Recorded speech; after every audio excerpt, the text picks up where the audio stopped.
Assalamualaikum warahmatullahi wabarakatuh.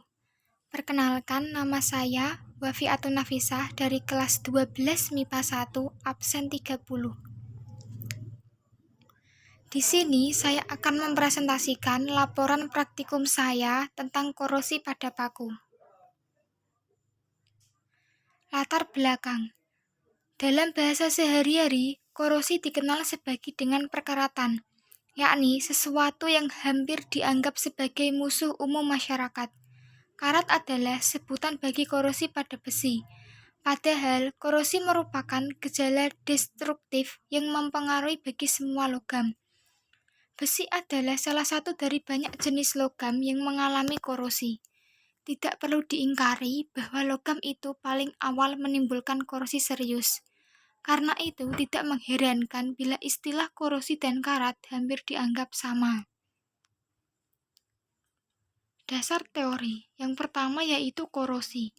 Korosi pada logam terjadi akibat interaksi antara logam dan lingkungan yang bersifat korosif, yaitu lingkungan yang lembab atau mengandung uap air dan diinduksi oleh adanya gas O2, CO2, atau H2S.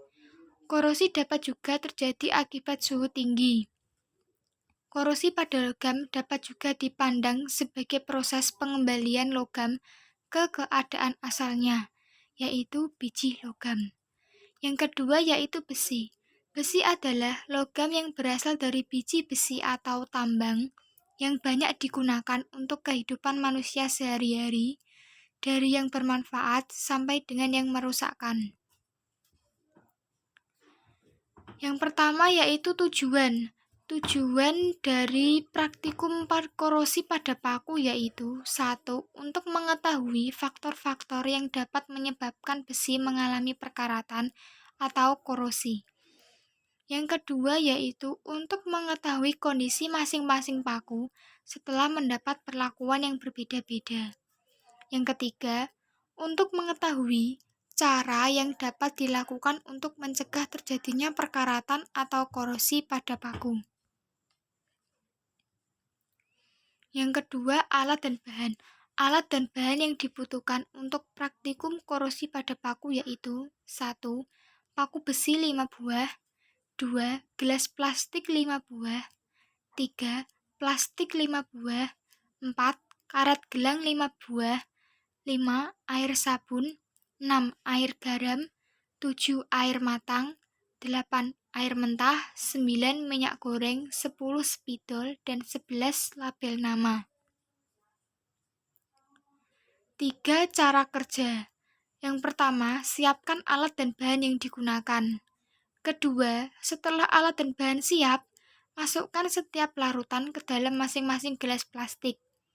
Yang ketiga, setelah itu, masukkan paku ke dalam masing-masing gelas plastik yang sudah berisi larutan. Keempat, tutup setiap gelas plastik menggunakan plastik dan karet gelang. Kelima, jangan lupa kasih nama di setiap gelas plastiknya. 6. Biarkan hingga 5 hari dan lihat apa yang terjadi pada paku tersebut. 4. Hasil pengamatan. Gelas plastik yang pertama yaitu air sabun. Hari pertama tidak berkarat, hari kelima juga tidak berkarat. Gelas plastik kedua, air garam. Hari pertama tidak berkarat, hari kelima berkarat sedikit. Gelas plastik ketiga, larutan minyak goreng yang hari pertama tidak berkarat, hari kelima tidak berkarat. Gelas plastik keempat, air matang. Hari pertama tidak berkarat, hari kelima berkarat banyak. Gelas plastik kelima, air mentah.